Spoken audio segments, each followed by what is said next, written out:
आपको अगर ये लग रहा है कि एक साथ सब कुछ हो जाएगा तो कुछ नहीं होता। इस यात्रा में लगातार एक के बाद एक कदम सीढ़ी चढ़नी पड़ती है और कभी-कभी ऐसा भी होगा कि तुम बहुत ऊपर से नीचे गिरोगे। जैसे क्लाइंबिंग होती है ना गेम, उस तरीके से कभी ऊपर जाओगे, कभी फिर नीचे आ जाओगे। जो ये मन की दौड़ है, इतनी आसानी से खत्म नहीं होगी, क्योंकि तुम मन के पार का कुछ खोजने निकले हो। जब तुम मन के पार का कुछ खोजने निकले हो तो मन को एस्केप करना पड़ेगा ना। जब तुम मन को एस्केप करोगे तभी तो तुम समय के पार का कुछ देख पाओगे। अभी हम लगातार समय में और मन में जीते हैं, इस अहंकार को लेके, इस मैं भाव को लेके। और मन तो कुलाचे मारेगा, मन कहेगा कि अभी ये हो जाएगा, अभी ऐसा हो जाएगा, ये कर दूंगा, वो कर दूंगा। भटकेगा, क्योंकि तुमने इससे पंगा लिया है। तुमने इससे पंगा लिया है कि मैं इसको लांग जाऊंगा। और जबकि जैसे जैसे तुम इसमें आगे बढ़ोगे अध्यात्म में, तुम्हें इससे लड़ाई कम करनी है, इससे फाइट नहीं करनी है। ठीक है, फाइट बिल्कुल नहीं करनी है। इसको समझना है, इसको देखना है। विचार आ रहा है, उसको देखना है। भावनाएं आ रही हैं, उसको देखना है। एक्ट नहीं। मन तो भागेगा, मन तो कहेगा कि अभी ये ऐसा कर जाएगा। देखिए, मन तो इसमें भागेगा। मन कहेगा कि अभी ऐसा हो जाएगा, वैसा हो जाएगा, ये कर देता हूँ, इस कैरियर में इतना ग्रोथ है, इस तरफ भाग लेता हूँ। जो नॉन डुअलिटी है, जो सेल्फ इंक्वायरी है, वो बिल्कुल सहज अवस्था है। सहज रूप से आप इसको समझ जाएं कि मेरी स्थिति क्या है, मेरा असली स्वरूप क्या है, मैं उसको जान जाऊं बस। सेल्फ इंक्वायरी में यही करना होता है। एक मन को प्रयोगशाला बनाना होता है कि कब मेरे मन में क्या विचार आ रहा है, कब मेरे अंदर से ये जो भावना भटक रही है, कब गुस्से का भाव आ रहा है। इन सबको समझना ही तो प्रयोगशाला है अपने मन। मन में जो पूरा कंटेंट भरा हुआ है उसको सिर्फ देखना है और कुछ नहीं करना है इसके खिलाफ। इसके पार तभी जाया जा सकता है पहले इसको समझा जाए, वरना और कोई रास्ता नहीं है इसका, और कोई दूसरा तरीका भी नहीं है।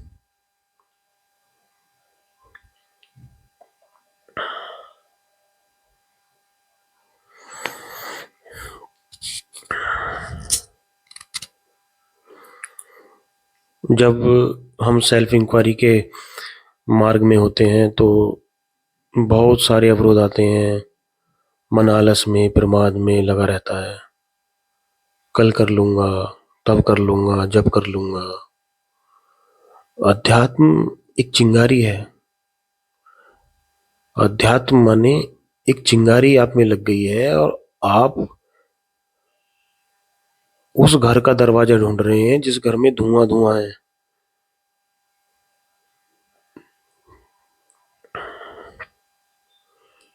तो इस दरवाजे को ढूंढने के लिए आपको हाथ पैर तो मारने पड़ेंगे। तो जितनी जल्दी आप इससे बाहर निकलेंगे उतना आपको ही फायदा है इसमें, क्योंकि तड़प है एक अध्यात्म, खड़ग की धार है।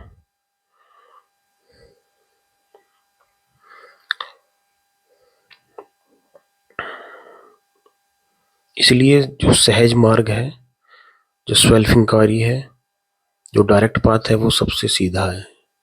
जान लो सीधा अपने आप को कि जो चल रहा है मेरे अंदर ही तो चल रहा है। जो भी चल रहा है वो मेरे अंदर चल रहा है और मैं इससे भिन्न हूं। बस यही समझना है कि जो भी चल रहा है वो मेरे अंदर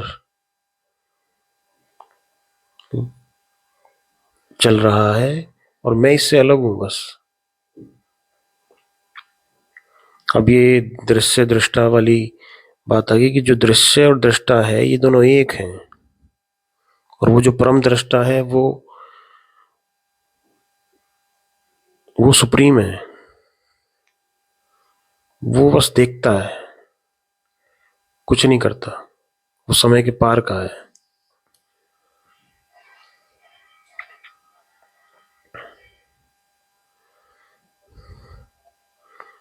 कृष्णमूर्ति ने इसको ऑब्जर्वर इज द ऑब्जर्व्ड कहा है।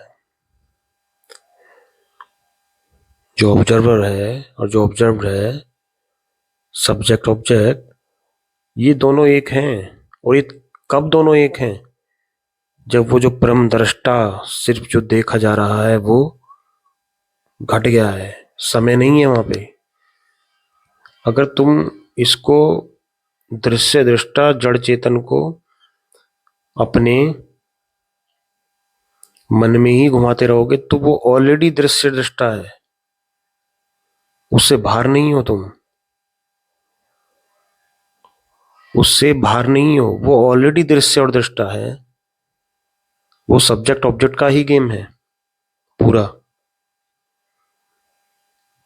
इस साइकोलॉजिकल माइंड से तुम फ्री नहीं हुए हो। अभी सिर्फ मन के अंदर हो। अभी ध्यान घटित नहीं हुआ है। ध्यान घटने का मतलब है कि जो परम दृष्टा है, और जब परम दृष्टा घटित होगा तो ये दोनों समाप्त हो जाएंगे। यही बात है समझने की, और कुछ नहीं है। मन तो मार के बैठेगा। मन कहेगा कि अब ये नहीं कर रहा, वो नहीं कर रहा। सारे मार्गों को इसमें निचोड़ दो, जितने भी मार्ग हैं, कर्म योग, भक्ति योग, ध्यान योग, सब मार्गों को निचोड़ लाके इसमें जोड़ दो। जो विधि जब सेटलमेंट कर बैठे तभी उसको आजमा लो। एआई का, इंटरनेट का सर्च करो अपने आप से, पढ़ लो दुनिया भर की चीजें जो पढ़नी है, पर इसका उपयोग करो कि मुझे अध्यात्म में अगर जाना है, मुझे खुद को समझना है, मुझे अपने मन को जानना है, तो इन सब चीजों का इस्तेमाल करके,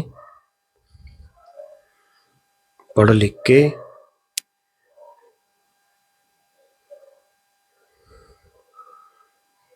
देख लो।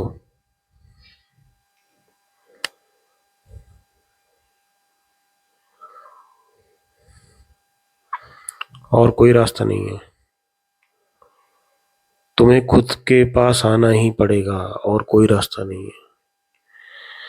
मन तो भटकेगा, मन का कोई और कारण नहीं है। जब तुम मन के पार चले जाओगे तो ये शांत होगा।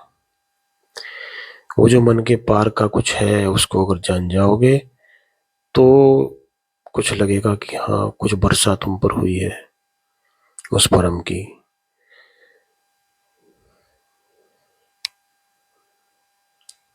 और ये जो वर्षा है, ये जो स्वाद है,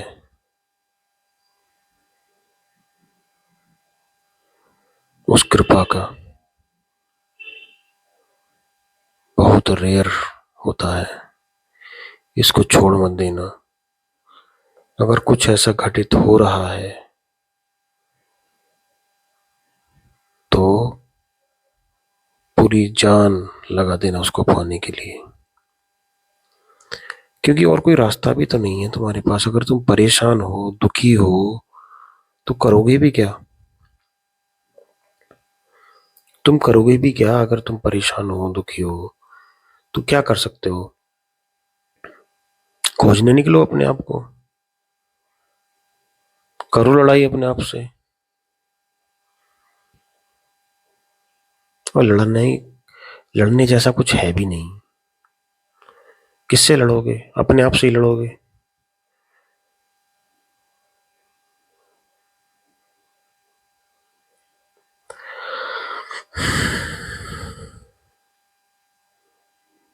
सहज अवस्था, इसलिए कहा है सहज अवस्था। जब हम अपनी सहज अवस्था में, अपने स्वास्थ्य में होते हैं, तब वो प्योर कॉन्शियसनेस, जो प्योर अवस्था है, वो होती है हमारे साथ।